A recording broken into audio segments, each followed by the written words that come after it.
It's D-Tech, we're back. On the last episode, we talked about how millennials, aka me, are killing everything. And so that was a little depressing. And so now we're going to get on a little high note with National Gaming Day coming up on the 12th of September, which, depending on when we release this, could be a couple days from now. So I don't know. Could be. It's very timely. It is timely. I don't know why the celebration of video games happens at the beginning of the school year. That's interesting. That is really interesting. Back to school, kids. Some sort of ploy to get kids distracted? Maybe. Or to just make the parents mad? Well, I think my kid sits in school all day and thinks about games. So, but I was once one of those. Yes. And so we are going to get a little sentimental on this episode, and we're going to talk about kind of our experience with video games as kids. Thomas was pretty much at the beginning of video games when he grew up. Sounds archaic. Because he's about 100. Almost 100, meaning perfection. No, yeah, but I remember as a kid, like, video games became a big thing. And so it had an impact on my life as well, even though it was the pre-internet era. So with that being said, we're going to go through the history of video games as we remember it. Oh. And then on the second segment, we're going to talk about where video games are headed. Right. Good. Introduce the actual arc before I go into waxing nostalgic. So, yeah, exactly. Like, where have we come from and where are we going? Yep, exactly. So what is your earliest memory? I'll tell you, the earliest memory I have is an Atari 2600. And I remember my dad invited a couple of our neighbors, the guys, over to play baseball on the Atari 2600. So it was like this fun party environment. And now if you look at that game on the Atari 2600, it is Pixel City. It's just blocks. Right. Square ball and everything. But that was revolutionary at the time. It was so fun to get people together, and they were yelling and had like a little mini tournament, and us kids were just like, we were kind of intrigued. We didn't know, because I don't know what year that was. I might have been 5 or 6. I'm not sure what year. Mm-hmm. And so the Atari was the first console that like popularized video games, changed the game. Well, it kind of made it into a mainstream industry. But I remember playing consoles before that, the Commodore 64 and ColecoVision. Those were also around that time. I think Commodore 64 came out before that. But I remember you had a tape cassette deck that you could plug into the Commodore 64. A literal cassette tape to do some games. That is archaic. I know, I looked at it. I'm like, wow, it seems so futuristic at the time. See, I feel like this is another reason I'm an old soul, again, from having boomer parents. But when I was first born, we had an NES, and I remember being like 4 years old, and I would have my cousins would come over and babysit me, and we'd play Super Mario Brothers, or I remember Mike Tyson Punch-Out. That was a classic. So that's what I originally grew up playing. I never beat Mike Tyson. I played that 100 times. Either. I couldn't beat Mike Tyson. I probably couldn't beat the easy opponents. I did. I got really good, but I gave up on Mike. But I remember games like Metroid and Castlevania, and of course the Mario games, Super Mario 1, 2, and 3. And so, yeah, that was something that was huge. You know, think about it, though. Like, you've been with the internet for so long. When I was a kid, like with our Nintendo, literally the only way you could get information was from your friends. So like the game Metroid was this big exploration game. So I'd go to school, elementary and middle school, and get tips on like The Legend of Zelda and others. I would draw the maps of the game world because you'd get lost. Fun. And so going to school was like, what did you learn last night? You know, we would solve these games together on the weekend. But I remember Nintendo Power magazine would come in the mail every month, and that was just like, that was your internet for video games, was a little magazine. So is that how you knew a game was coming out? Or like a big release? Yep. That was it. That was it. I mean, there was nothing on TV or anything. So that was your entry into the video gaming world. That is pretty cool. I remember playing Super Mario Brothers when I was really young, when I was like 3 years old, thinking it was hard. And then I played it again when I got it on my Game Boy Advance. Got Super Mario Brothers 3. and I thought it was going to be super easy. I'm like, oh, I'm older now, and it still kicked my butt. I think, yeah, there was Metal Gear Solid, which was this espionage shooter game on the PlayStation 1. And I remember when I was 27, I went back to it because I couldn't beat it when I was a teenager. And I beat it. But I had the internet to give me all the secrets and tips. But when you're a kid, you know, those games were hard because I think they just wanted you to get your money's worth. And so nowadays things are a lot easier. But yeah, it is true. What else? I remember even before you could see tutorials on YouTube and whatnot, I remember one of my friends growing up had like a big book for, I think it was a Legend of Zelda Ocarina of Time. Oh, yeah. And showed you like literally everything you can possibly find, how to get through certain areas. And so, it was a lot more fun, a lot more work. Well, I had this interesting memory. Like, you probably played with your friends, and it was a bonding experience. I remember I had this friend who died when he was a sophomore. He got cancer. But I remember in 8th grade, him and I spending time trying to beat the Legend of Zelda. So one weekend we did, and he showed me all of these secrets that I hadn't found. And so those were some really good memories. Unlike today where everything's dialed in, back then it was just like, it was magical. I remember exploring those worlds. Like, it just was so amazing, and you'd unlock the next level or chapter, and it was just fantastic. Mm-hmm. So yeah, I remember I had that similar experience with the Halo 3 campaign. Oh, that was it for me. Yeah, me and my friends. That's what we would do. But good story, huh? Yeah, that was a good story. But it was. Yeah, that was a game that changed everything for me. But yeah, I remember I had the NES, and I remember I always just had friends that were ahead of me. So I had friends that had the N64, and I was so jealous.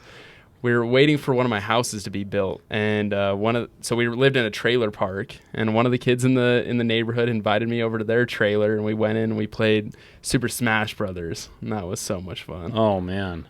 Well, I remember every time a new generation of console would come out, it was huge.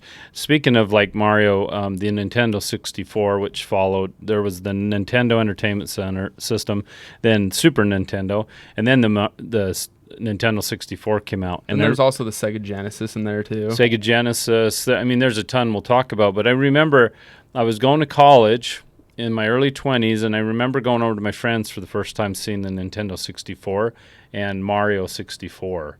And I remember that intro screen, you could mess with Mario's face and like hit him in the nose and stuff. But then playing a game in 3D was just like, it was so revolutionary. Honestly, I feel like to date, like that's still, the graphics are still pretty good. Yeah, those games are so well designed, they hold up. Yeah, that's true. You can still play it today. Yeah, they were so solid. And back then you didn't have all the marketing that you do now. So right. you can fluff a mediocre game nowadays with fancy marketing campaigns. Back then, though, it had to be solid, and they usually were. Oh, it was. Yeah, you could play Super Mario 64 now, but like the baseball game you were saying would be like borderline unplayable. Yeah. Because I've seen gameplay of it, and I don't know how you would play. Yeah. Yeah, well, and it was so limited what routes the ball would take. I remember as I got older playing that game and other games, everything was so limited. You'd just see all of the just pre-programmed like avenues the ball could take. I remember with the Atari, we had this twister controller. We played this game called Kaboom. Did you ever hear of that? Mm-mm. It was a big green field with a blue sky strip at the top, and there was this criminal with black eyes or black mask around his eyes. And with your controller, you had 3 buckets of water. They don't look like buckets nowadays, but he would drop a bomb, or he'd drop a series of bombs, and you would catch them with your controller. So you'd swivel it back and forth, and you'd get a certain number of points, and then he would pause, and then each time he'd get faster. And so by the end of it, it was just going back and forth, and you were trying, and every time you'd not catch a bomb, it would blow up and you'd lose a bucket. And we must have spent, I don't know, days of our life just trying to beat our scores on that game. That's so fun, though. Simple mechanic, but very fun. Very fun. I don't know, I think that's, maybe I'm getting too far ahead of myself, but I was saying I think that's what like today is lacking. Like they hold, there's so much priority in like the graphics of things, but not the actual content of the games.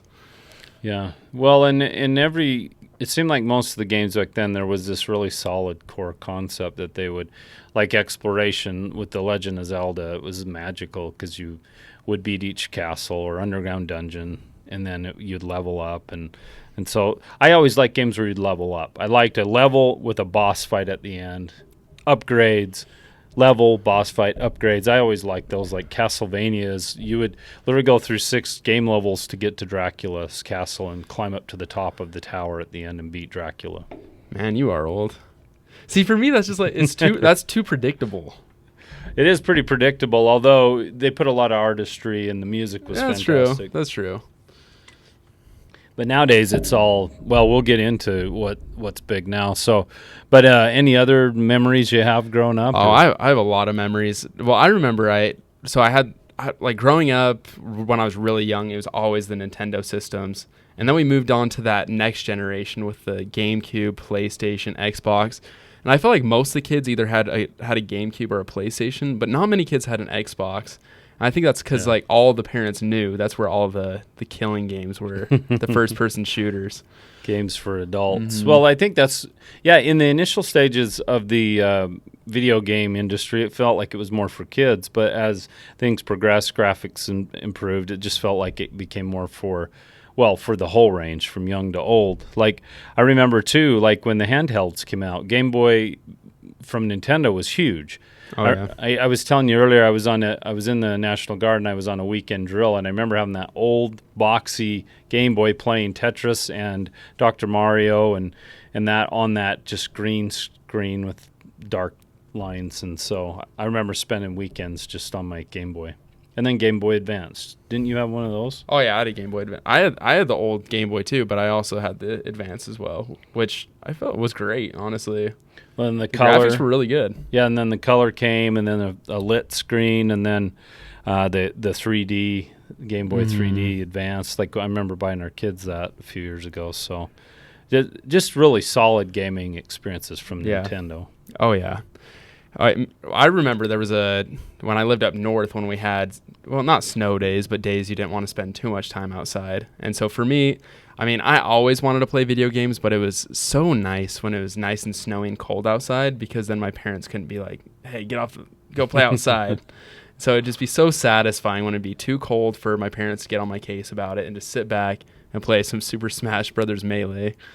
Something about Smash Brothers you love, huh? I really did like Smash Brothers, but oh man, Smash Brothers is fun. Like, I was in my church, I was a leader with the youth, and so twice we held a Smash tournament. So all of the youth ages 12 through 16, we had a giant tournament, and we were in a church building, so we had to keep them calm because they're screaming. Mm-hmm. It was so awesome. Like, I love watching Smash tournaments. In fact, we had a local video game store, and my son and I would just go watch people compete for prizes and money. And Smash is super, super intense and interactive. Yeah, it is really intense, and I feel like it's the fighting we wish we could see in real life, because it takes like actual fighting, actual aggression, but then you can do all these things that you couldn't do in real life. Well, that's a good, more of a philosophical point, is that even though video games are definitely addictive for some kids, I know that kids get obsessed with them. There's been a lot of studies about that. I do think they use it as an outlet to offload most of their aggression. Mm-hmm. Like, obviously, a lot of headshots get taken, Call of Duty and other shooters. Right. But I do think that is, on the aggregate, a good way to get rid of a lot of angst as a kid. Yeah, I agree. You can get out your aggression. That, I mean, if you have that competitive itch, it's good, healthy competition, and especially with Nintendo and Super Smash, it was healthy. A healthy way to get rid of that aggression. So I enjoyed that until a few of my friends started getting way too good at it and would just beat me every time, and then that's when I hung it up. That's what you saw at that Smash tournament. Like, the kids, there was always one or two that were just amazing. In fact, I remember the final showdown for first and second place were two brothers. And really? It was crazy. And then the older one won one round, and then the younger one round, and then the older won the third and final round, and it was super fun. Then they fought each other after? No, I think they were too tired. Dude, that is intense. Kids are screaming the whole time, and then we did another round robin, so if you can do games where you're connecting with people like we did as kids, I think that's okay. I did actually read about video games, though. One of the downsides to them is that all of that reward that you get with video games, all of the dopamine and stuff, you're not actually producing anything in the real life. People will talk about motor skills and all that, and that's fine. And there are people who make money actually gaming, but at the same time, for most kids that get hooked on it, like Fortnite and these modern shooters, it's like they just obsess about it day and night. I have a son who obsesses about games, and it's like, but son, it's not producing anything for you, and he'll agree.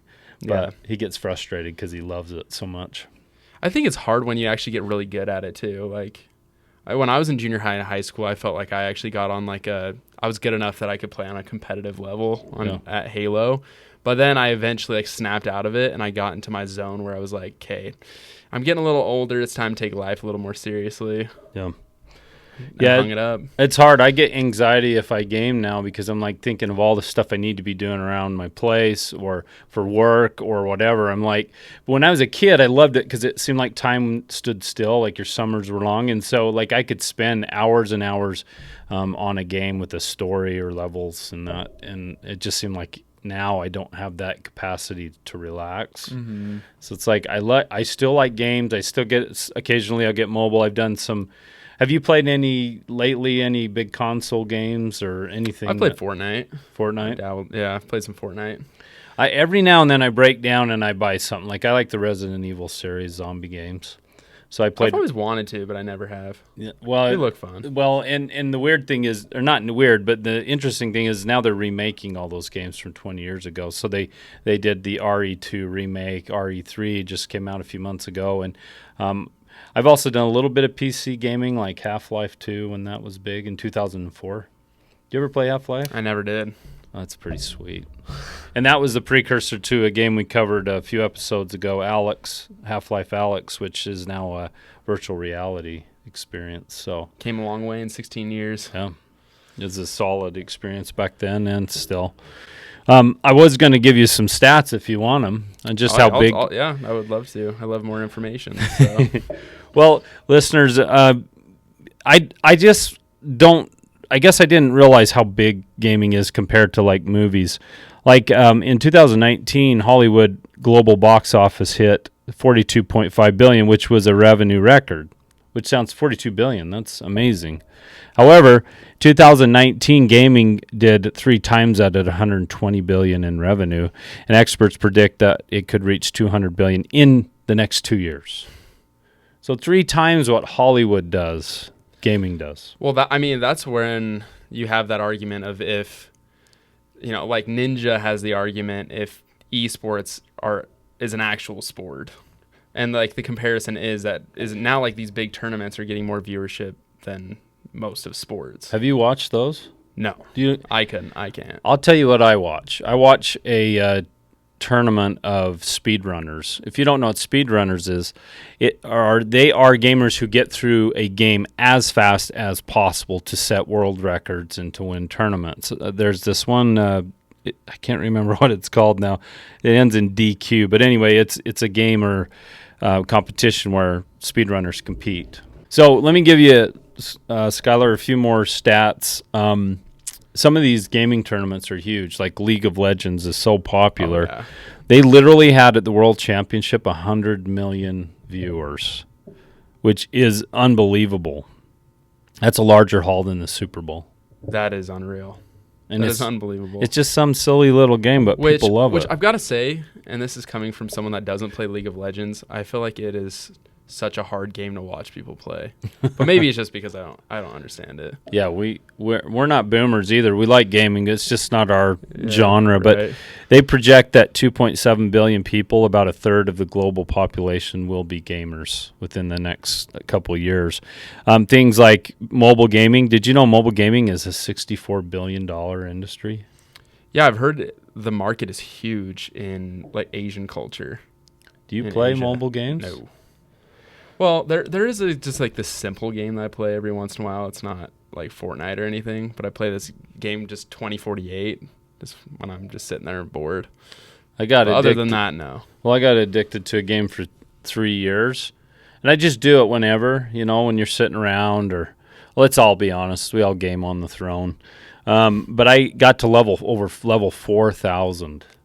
And when I got to that, I was in the Champions League, and I was just like, what has all this time been for? So I deleted it and haven't played it. Yeah, I was going to say, were you more excited or embarrassed that you've gotten that far? Yeah, kind of shocked, horrified, shocked. But it was just always there. It's like it took over social media, so I was just trading time. Which, I mean, you could argue it's better for you than Sure. social media. So so it wasn't 1, 2, or 3,000. It was 4,000 when you're finally like, oh, okay. Well, it just was like, what have I done for 30 years? But, well, PC gaming hit almost 30 billion, console gaming 15 billion. That's an interesting part for next segment is PC gaming is double the size of consoles, which you think of Nintendo and PlayStation and all that. PC is dwarfing it. Game-related videos, 6 billion, and then VR and AR gaming is actually up to 6 billion as well. Oh. So we've looked at VR as it's just this little niche thing, but $6 billion is nothing to sneeze at. And I'm sure Pokemon Go really brought that up. Well, let's talk more about that in the next segment. And for now, we're going to take a little break for some tech trivia. That's right, everyone. We have a tech trivia segment where we ask you 3 tech-related questions. We give you an email address so you can send in your answers, and then you'll be entered into our giveaways for some great prizes. So with that, let's get to the trivia. Tech question number 1. Which gaming console had the highest sales of all time? The Xbox, PlayStation 2, or the Nintendo Entertainment System? Tech question number 2. Did you know that before developing Steam, Valve approached many companies to help them build it with no success? Which of these was not among those approached? Yahoo, Microsoft, Real Networks, Sony. All right, tech question number 3. Although the Sega Dreamcast was discontinued in 2001, this console's exclusive received a DLC update in 2017, 16 years later. Was it Maken X, Shenmue, Floigan Bros, or Time Stalkers? So those are your 3 tech questions. Send your answers to trivia@infowest.com. That's trivia@infowest.com for your chance to win. And now back to our show. Welcome back. On the first segment, we talked about, well, really, we mostly just got sentimental and shared our best memories of older video game consoles, older video games, a little all over the place, but I thought it was fun. And on this segment, we're going to talk about the future of video games and kind of what it took to lead us to this point. Absolutely. If that makes sense. Yes. We were talking about gaming competitions. Some of the highest paid quote-unquote athletes in the world are gamers. I don't know if you're familiar with platforms like Twitch, and of course YouTube has gaming, but these are big money makers. You mentioned Ninja earlier. Like, these are household names for many kids. They know these people, and so these people can literally make millions of dollars per month just in ad revenue and from people that donate to them. So, you ever gotten into the Twitch craze? Do you like to watch that? No, I don't like Twitch, actually, but I know a lot of people who do. And I was just going to say that in the first segment, I talked about playing a lot of Halo and then think I need to take my life more seriously. I'm a little upset at myself because, if you really think about it, trying to be a professional gamer is much more practical than trying to be a professional athlete. For everybody. It really doesn't matter, like your genetics, anything. Anybody can become good at video games. That's something my son does is he streams online all the time. He's probably put 200 to 300 videos online streaming through PlayStation on the PlayStation 4. Wow. And so he has a little bit of a viewership. So, yeah, I've not gotten into the Twitch craze, though, to answer your question. But I know a lot of people who have. I didn't know what Twitch was until I got to college back in 2015. And that's when so my friend was already here in school, and then I moved in with him. And we were talking about League of Legends. He was either playing League of Legends or watching League of Legends. That's it. Literally skipping class because he either wanted to play it or watch it. Wow, that's so strange that someone that at that age would be just obsessed with gaming. Maybe it's not strange. It's just surprising. Like, how do you be productive? See, that's why I get nervous when I game, because I'm like, I can go for several hours. I did buy. Now, there are platforms like Steam and Epic Games and others where you can download games, which we'll talk about, the digital versus the physical war that's going on. But I can download a game from Steam occasionally, and I'll spend 3-4 hours when I plan to do 1 hour. And so it's like I almost have to avoid it to a sense. But yeah, when it comes to Twitch, I don't feel like it's just a trend though. Because that same friend I was just talking about, he would watch it back in 2015. The last time I saw him, he was at one of his buddies' houses, and they were watching Twitch on a TV. So 5 years later, he's still really into Twitch. I'll say this. In 2015, we entered a development competition sponsored by Google. And so we had the idea that we wanted to take Twitch and integrate it into an interface and a software platform we were developing where it was a all-in-one solution for gamers that want to promote themselves. They could sell merchandise, they could do all kinds of things. Well, within a few months, that idea was implemented into Twitch. But So we had that idea, I think, before they did it. We thought, well, we want gamers to be able to create a viable business. Yeah, so they can monetize better. Yeah. So they did that. And I didn't make $1 million, so should have came a year sooner. Well, we tried. Like, Google sponsored a local competition in our area, and so that was the thing we came up with. We want to tap into gaming, and then at another competition that year and the year after, we tried to build our own video game, which was a really fun experience. I was the graphic artist on that, so I designed the little sprites and I designed the world, and it was this little slime ball game. But it was fun, but we tried to develop it within a 24-hour period because that was the competition, and games take a lot of work. We didn't did the winner make a good game? No, everybody that won developed software, like task organization, all these things. So we were way more a little more we had a bigger goal than them, but it takes a lot of time and effort. We had programmers that we were paying salary, highly paid programmers working on this game. And so I was sad that it never came to fruition because my kids wanted us to finish this game. Like, it was a really solid concept. So maybe someday. I'm sure that would have been a cool experience, though, because so many times I've played these games. I remember I had an Xbox 360 for the longest time, but I didn't have an HD TV to go with it, and I switched to the HD TV and got the full graphics, the full experience. I'm like, how does someone make this? Oh, I remember back in 2013, still had standard definition television, and then the consoles went and the games went to a HD format, and you couldn't read the text because it was so high def that the standard TV, even though I had a big one, I couldn't read it. And then we ended up getting a HD TV for the first time, and it was just night and day, the clarity. Although there's a charm that was lost in the older games graphically. Like, if you look at the PlayStation 1 and PlayStation 2 era, I still have both of those. Oh, yeah. And I still have a stack of games. And occasionally I'll pull them out and I'll put them in. And there's something interesting about lower resolution graphics that just give them a charm. That something about the photorealistic stuff is amazing scientifically, but it's not, I don't have an affinity towards it now at all. Well, it's because, you're playing a video game to kind of escape reality. You don't want to... if the graphics get too realistic, it's like, you're playing real life with a controller. Yeah, it's like the uncanny valley. Right. We're getting beyond that. But, right. but I am amazed by the physics simulations. And I remember back in the early 2000s, I started doing game modding where I'd build my own models and put them into PC games. Speaking of PC games are double the business that console games are, and I think that's going to continue. What do you think? Do you think that? Well, I think it's just going to get more and more popular. But I was going to ask you, do you remember when the tide turned in popularity? Because I feel like all through the 2000s, from 2000, I feel like all the way up to 2014, it was always, well, even earlier than that, but I felt like it was always about the consoles. Yeah. And then all of a sudden, PC gaming just got really popular.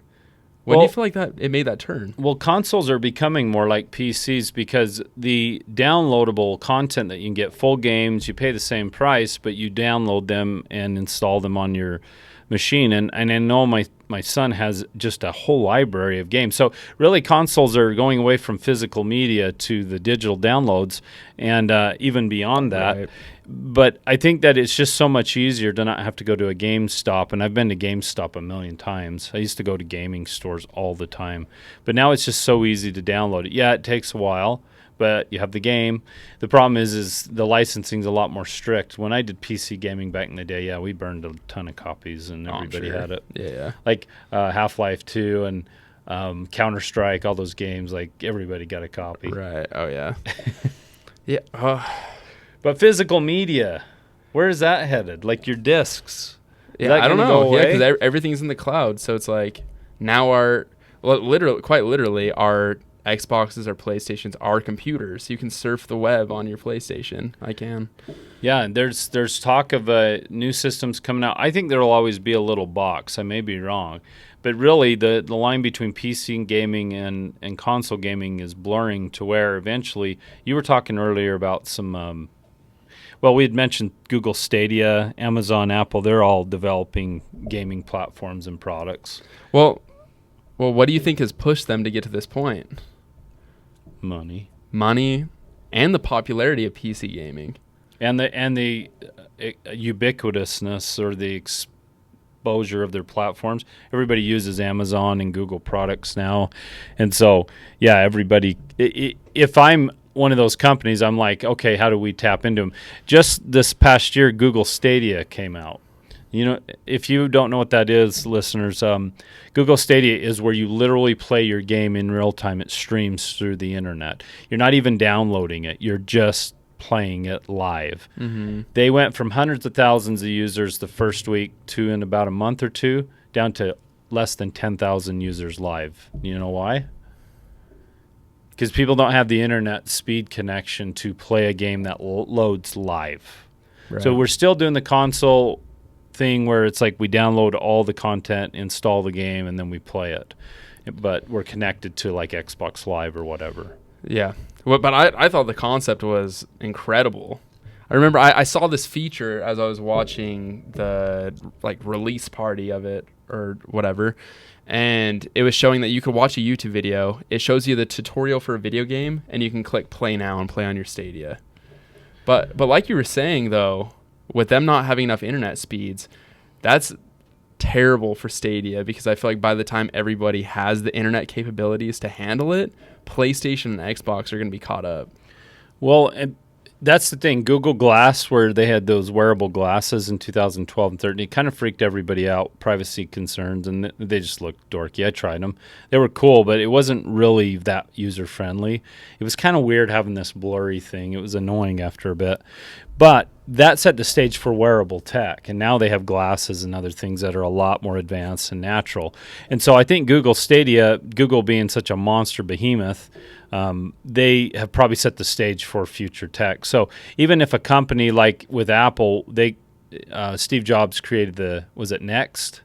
He created an offshoot, a computer with an operating system, which the OS became Apple's.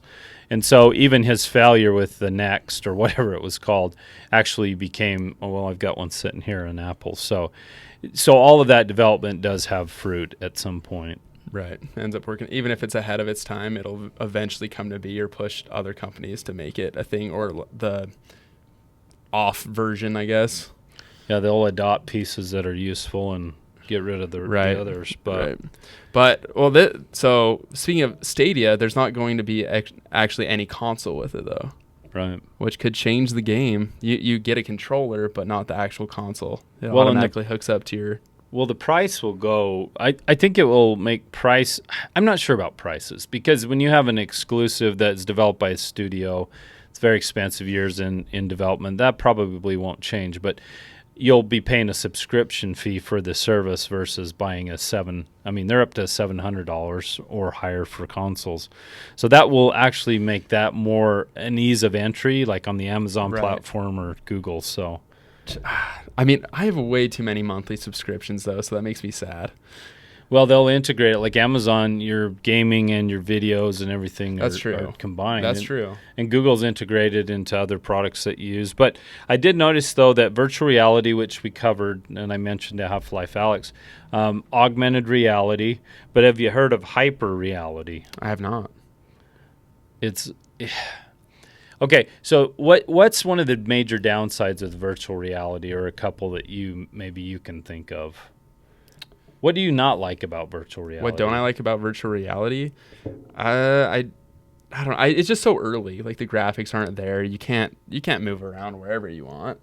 Yeah, well, and the headsets are heavy, and you really, if you had friends over and you were wearing a headset in virtual reality, you've got the earbuds in, and you're kind of isolated. So there's this website called The Void I found, which they offer hyper reality gaming experiences. So what you do is you actually go to a physical place with a group of friends, and you put on VR headset, gloves, whatever, and they have a room that is tailored towards several different games. And so in the room you have actual physical objects that resemble the virtual. So they'll have just kind of this dull looking hammer thing, but in the game it looks like a powerful magical axe. So you're interacting with people, and so you can see all your friends. And so there's this research into how do we make virtual reality and augmented reality combined. So that's what hyper reality is. So it's going to kind of look like one of those break rooms where you break things. Yeah. Yeah, but VR. Huh, that's really cool. Well, it shows video of them, like the actual video of the people in the suit, but then what they're seeing, and it shows them touching things. So they're picking up real world objects, and they can touch each other, and the suits are haptic, so they react to each other. So it's kind of a nice blend where you're actually talking to each other like you would, but it's like the holodeck of Star Trek. Yeah. No, that is really cool. That's a lot of info. I don't know. Okay, this is such a weird off tangent, but you showed me the I just blank out. The trailer to Half-Life Alyx. And I thought it was like so cool to like manipulate things. And I kind of took that back with me in real life, and I was just doing like random things like a kid again. Yeah. Like for one day I was just like taking pretzels and just smashing them on the ceiling. And I'm like, we think it's so cool that we can manipulate anything, but we can just do that in real life. Well, yeah, but then you don't have to clean up. That's true. The VR gets rid of the mundanity of real life, but gives you all the things you want to do. That's true, and it's all the things you might want to do. But like me, if someone walked in, I'm just breaking pretzels, they'd be like, "What are you doing? You're 24 years old, and this is what you're doing." You can do things that's maybe not socially acceptable for someone that's older. We need to talk, Skyler. Sit down, please. You're scaring me. See, that was a layer I've never thought about before. Is like some of us play these video games so we can do things that we can't in normal life, even like socially acceptable, like things we could but we don't want to because it's kind of frowned upon.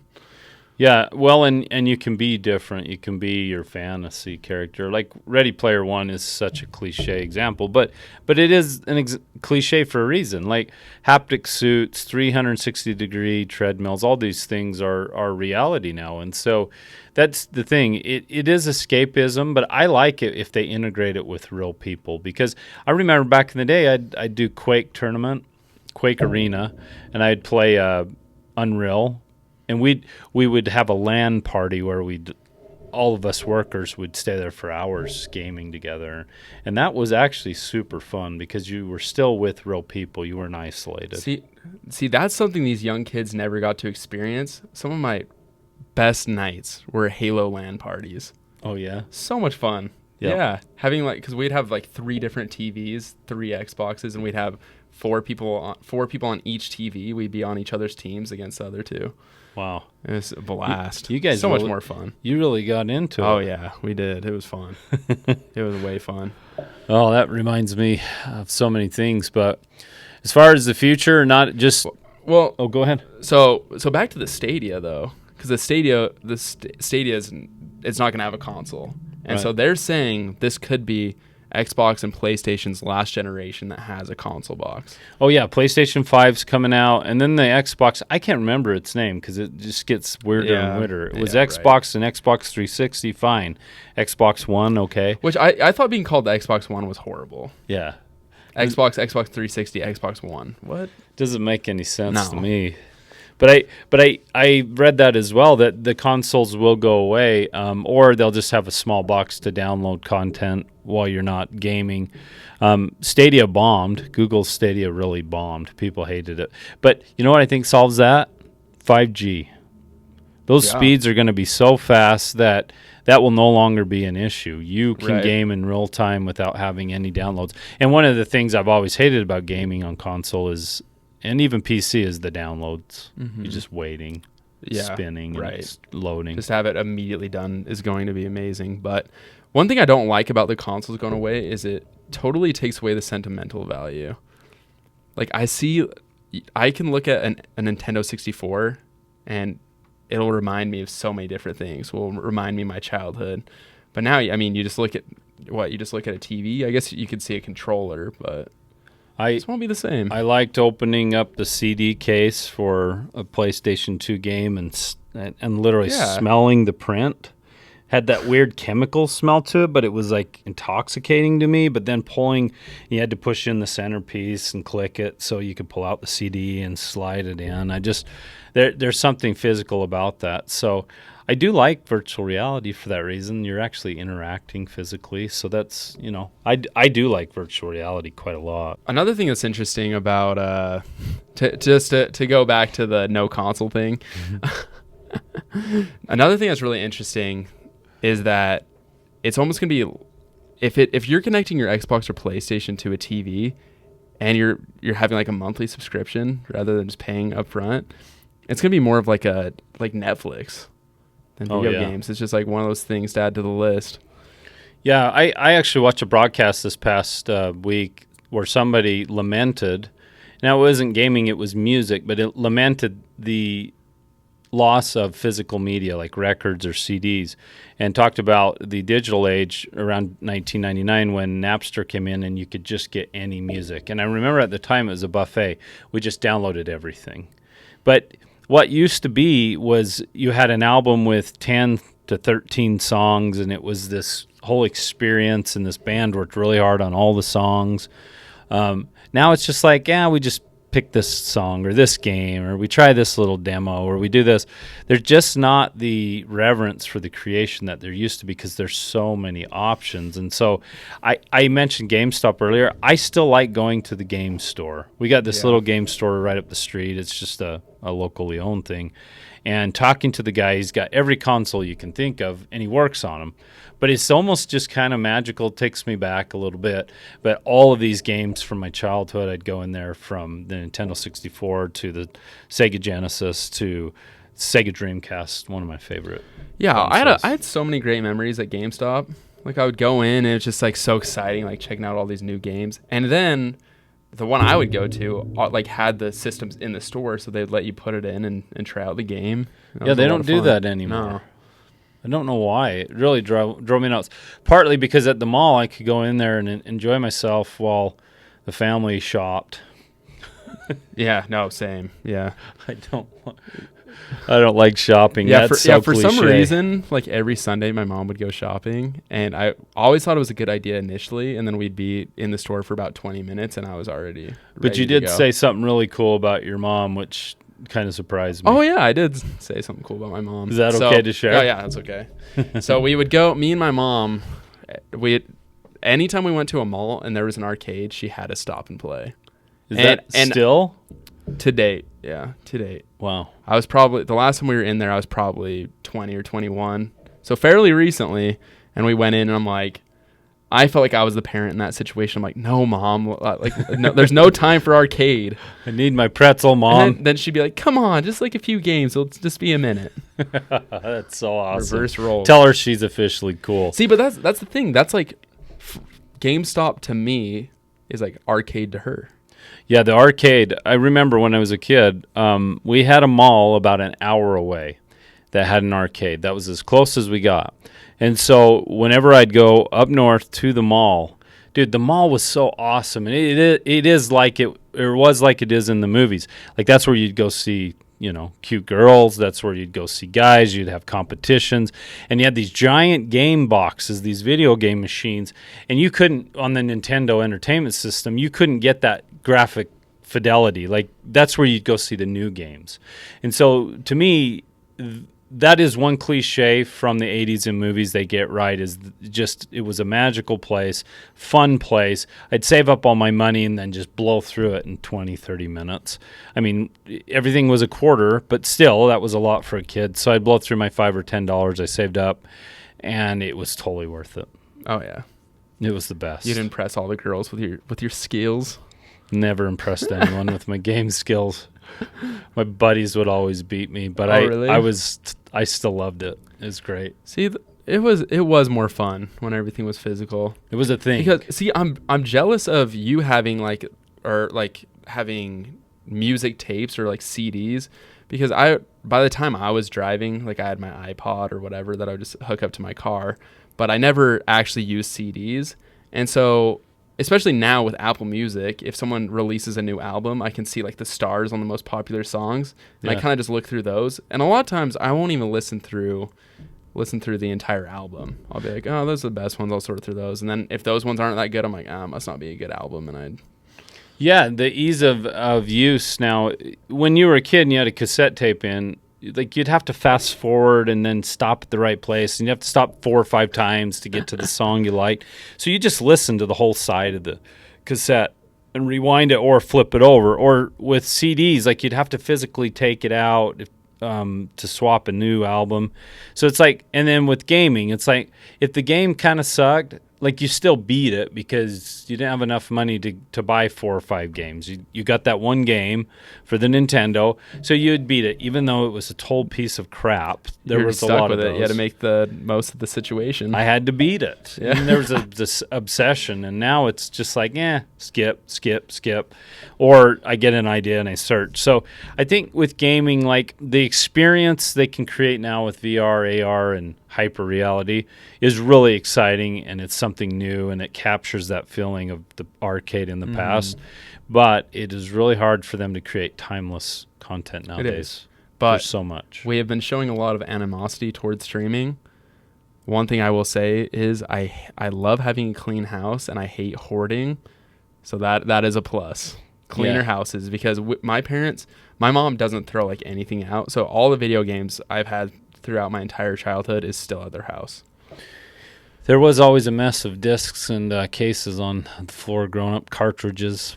So, but still, I like the physical media. Well, we didn't mean to sound like a bunch of boomers with gaming, but we did enjoy that now, and that ties into National Gaming Day. So I'm excited about that coming up. Yeah, me too. It'll be really fun. We've got a lot of things planned. We do. We're actually going to be doing a competition online, and so we're still possibly we're still figuring that out. We've got our tech people in the company here trying to figure that out. So if anyone can, they can. But we want to do an online competition, and so we'll keep you posted on that. But anyway, that was another great episode of Discover Tech. We hope you enjoyed it. If you did, leave a 5-star rating and a nice review. Until then, the future is now. The future is here.